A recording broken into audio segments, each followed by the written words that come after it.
Thorin came at last, and he was not caught unawares. He came expecting mischief and didn't need to see his friend's legs sticking out of sacks to tell him things were not all well. He stood outside in the shadows some way off and said, "What's all this trouble? Who's been knocking my people about?" "It's trolls," said Bilbo from behind the tree. They had forgotten all about him. "They're hiding in the bushes with sacks," said he. "Oh, are they?" said Thorin. And he jumped forward to the fire before they could leap on him. He caught up a big branch all on fire at one end, and Bert got that end in his eye before he could step aside. That put him out of the battle for a bit. Bilbo did his best. He caught hold of Tom's leg as well as he could. It was thick as a young tree trunk, but he was sent spinning up into the top of some bushes when Tom kicked the sparks up in Thorin's face. Tom got the branch in his teeth for that, and lost one of the front ones. It made him howl, I can tell you.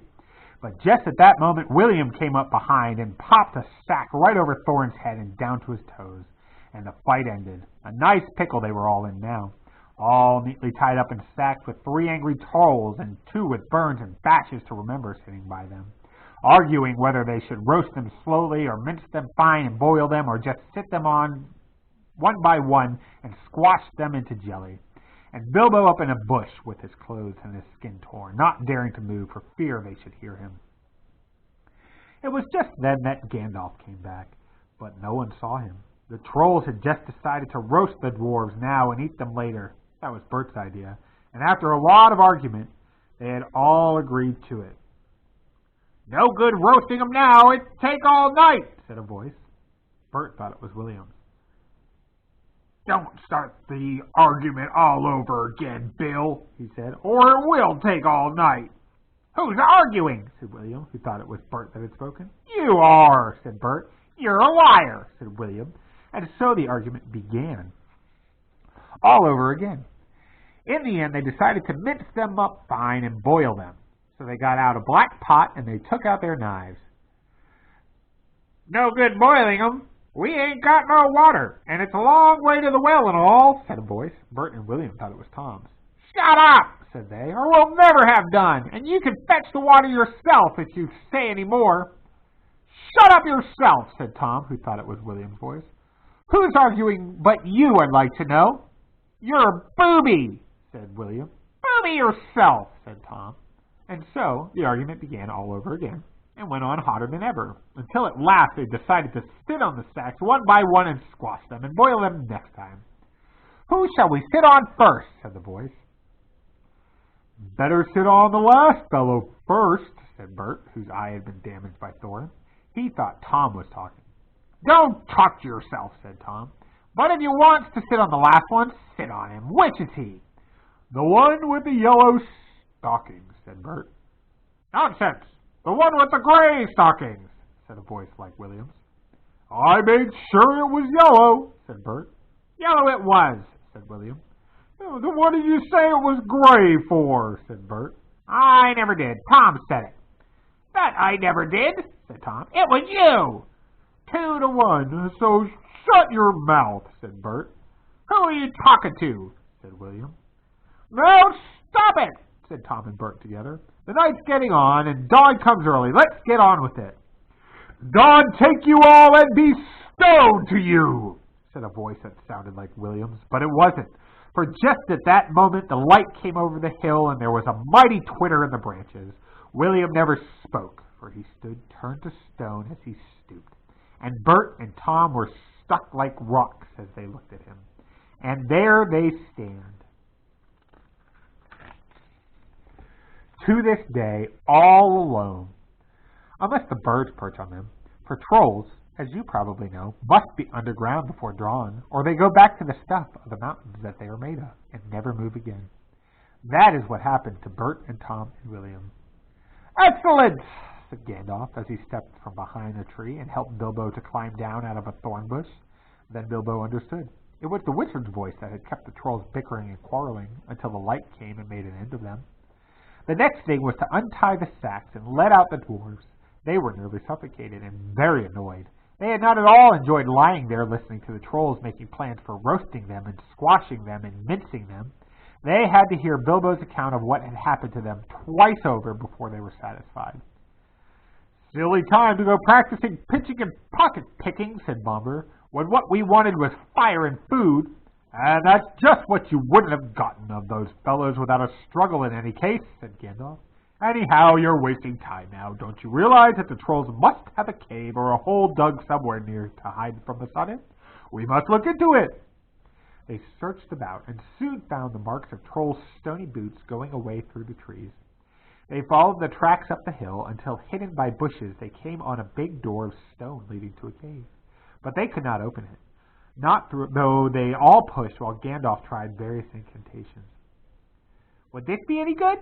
asked Bilbo, when they were getting tired and angry. "I found it on the ground where the trolls had their fight." He held out a largish key, though no doubt William had thought it a very small and secret. It must have fallen out of his pocket, very luckily, before he was turned to stone. "Why on earth didn't you mention that before?" they cried. Gandalf grabbed it and fitted it into the keyhole.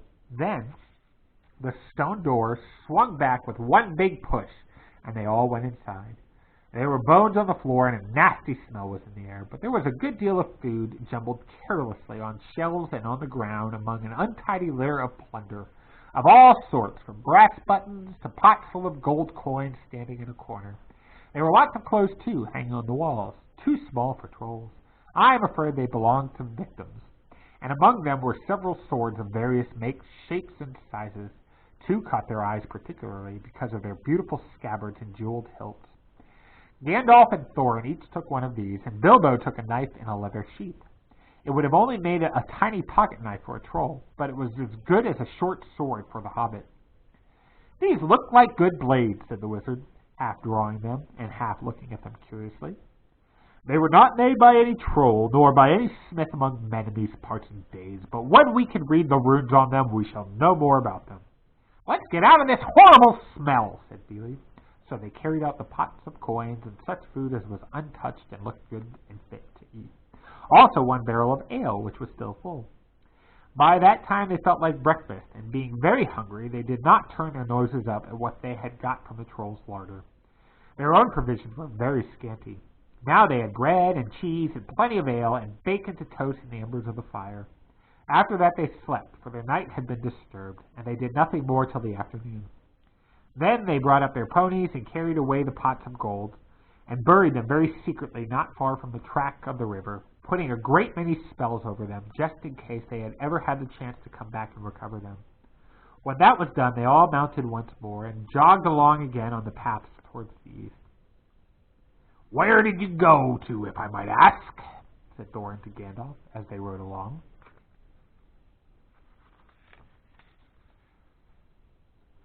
"To look ahead," said he. "And what brought you back in the nick of time?" "Looking behind," said he. "Exactly," said Thorin.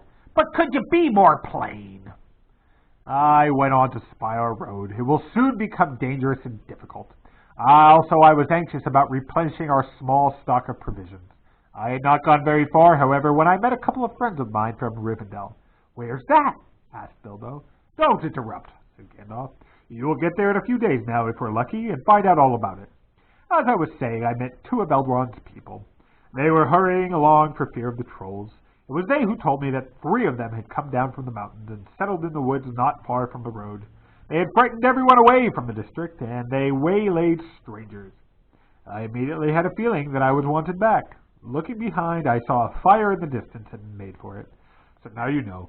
Please be more careful next time, or we shall never get anywhere." "Thank you," said Thorin.